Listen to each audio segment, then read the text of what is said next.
Hello friends, எல்லாம் எப்படி இருக்கிறீங்க? அனைவருக்கும் கிறிஸ்மஸ் மற்றும் புத்தாண்டு நல்வாழ்த்துக்கள். இன்னைக்கு நம்ம சேனல்ல என்ன செய்ய போறோம்னு பார்த்தீங்கன்னா ப்ளம்ஸ் கேக்கு தாங்க செய்ய போறோம். இதை எப்படி செய்யலாம்னு சொல்லி பார்க்கலாம். வாங்க போய் பார்க்கலாம். இப்போ ஃபர்ஸ்ட் கேக் செய்யறதுக்கு கேக் கலரா இருக்கிறதுக்காக நாட்டு சர்க்கரையோ இல்லை வெல்லமோ எது இருந்தாலும் சரி, அதை இந்த மாதிரி கேரமல் பண்ணி எடுத்துக்கலாம்.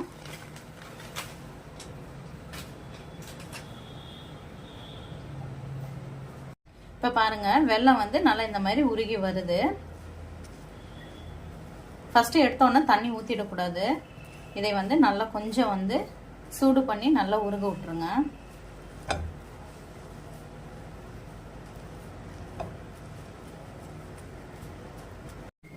நல்லா உருகி வந்த பிறகாட்டி இதில் கொஞ்சம் கொஞ்சமாக தண்ணி சேர்த்து இதை நம்ம உருக்கிடலாம்.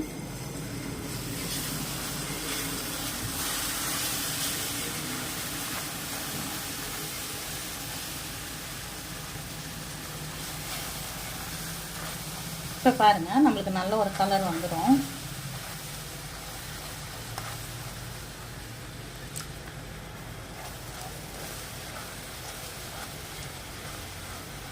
அவ்வளோதான்.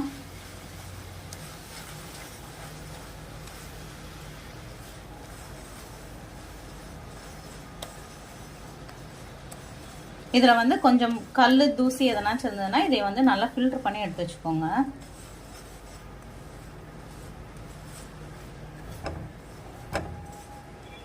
இப்போ பாருங்க, ரூம் டெம்பரேச்சரில் பட்ரு இது பாருங்க இந்த அளவுக்கு இருக்கணும். அடுத்ததாக பார்த்தீங்கன்னா நான் சர்க்கரை இந்த அளவுக்கு நல்லா ஃபைன் பவுடராக ஒரு 2 ஏலக்காயும் ஒரு பட்டையும் போட்டு நல்லா பவுடர் மாதிரி பண்ணி எடுத்துகிட்டு வந்திருக்கேன். இப்போ இதை இதோட சேர்த்துக்கலாம்.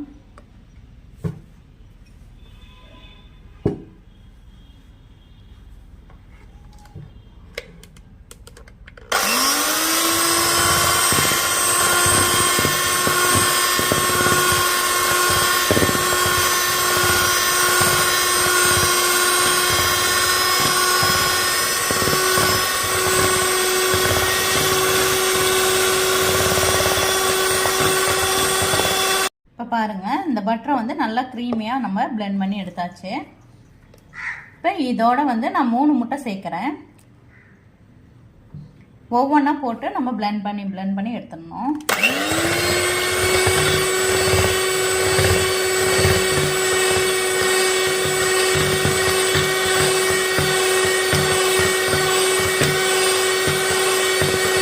நல்லா பிளெண்ட் பண்ண பிறகாட்டி நம்ம அந்த கேரமல் சிரப்பை இதோட சேர்த்துக்கலாம்.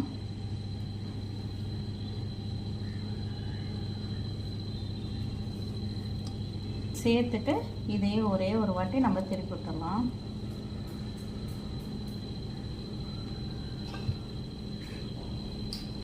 இப்போ கேரமல் சிரப்பு சூடாக இருக்கக்கூடாது, நல்லா ஆற வச்சு ஊற்றிடுங்க.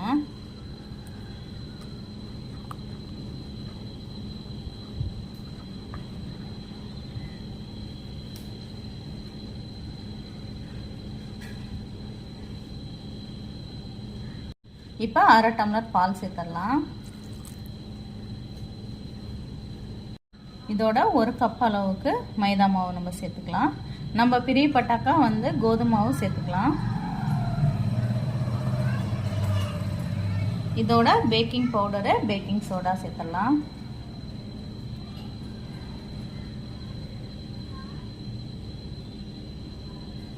இப்போ இதில் வெனிலா எசன்ஸ் ஊற்றிடலாம் 1 ஸ்பூன் அளவுக்கு.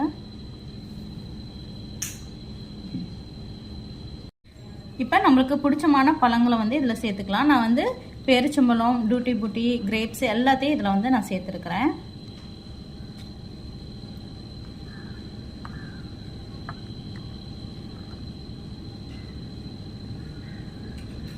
இப்போ இதோட நம்ம மாவு, மைதா மாவு 1 ஸ்பூன் அளவுக்கு இதில் சேர்த்துக்கணும்.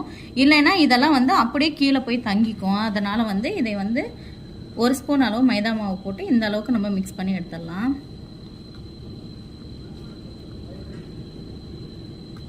இப்போ இதுக்கு மேலே கரண்டி யூஸ் பண்ணக்கூடாது.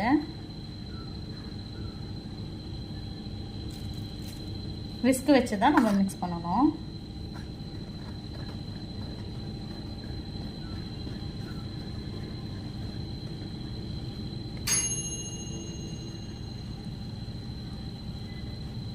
பாருங்கள், இந்த மாதிரி எல்லாமே ஒன்று போல் மிக்ஸ் பண்ணி எடுத்துக்கலாம். அவ்வளோதான். இப்போ இதோட நம்ம வச்சுருக்கிற இந்த பழங்கள்லாம் இதில் சேர்த்துடலாம்.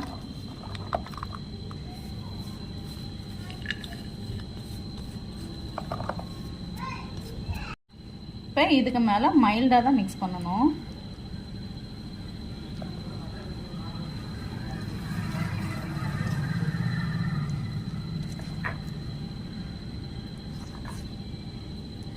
இப்போ கேக் ட்ரே இருக்கிறவங்க அதில் ஊற்றிக்கலாம். இப்போ பாருங்கள், இந்த மாதிரி புதுசாக வந்திருக்கு. இது ரொம்ப நல்லா அழகாக இருக்குதுன்னு சொல்லி இந்த மாதிரி வந்து யூஸ் பண்ண ஆரம்பிச்சாச்சு. இப்போ இதோட வந்து குட்டி குட்டி கப்ஸு இதுலேயே நம்ம ஊற்றி வச்சிடலாம். அது பார்க்கும்போது குழந்தைங்க சாப்பிட்றதுக்கு நல்லா ஜாலியாக இருக்கும். இப்போ இதை வந்து இதில் சேர்த்துடலாம். இது பாதி வரைக்கும் மட்டும் சேர்த்தா போதும், ஏன்னா அது பொங்கி வரும்போது கரெக்டாக இருக்கும். இப்போ எல்லாத்துலேயும் ஊற்றி வச்சாச்சு பாருங்கள், நல்லா அழகா.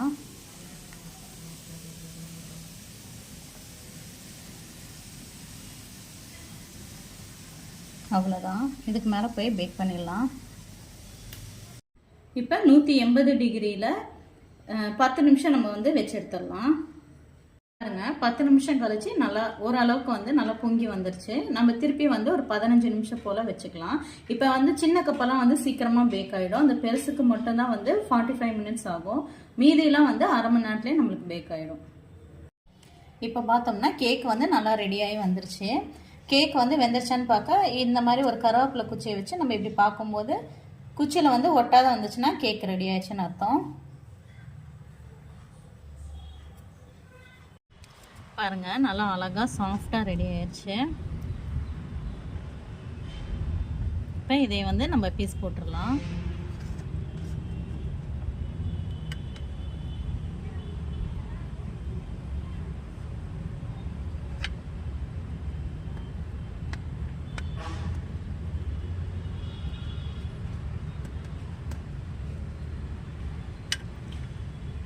பாருங்க, சூப்பராக வந்திருக்கு, நல்லா சாஃப்டா.